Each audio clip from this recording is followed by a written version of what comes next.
Norėdami užregistruoti tinklalapyje naują vartotoją, paspauskite mygtuką registracija, esantį viršutiniame dešiniajame tinklalapio kampe. Jūs galite užregistruoti naudodamiesi socialinių tinklų profiliu arba įvesti duomenis rankiniu būdu.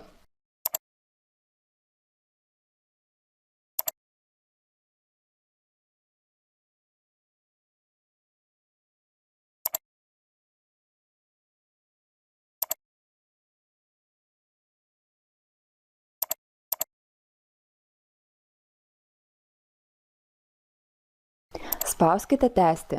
Nurodykite įmonės, prie kurios norite užregistruoti vartotojo kodą.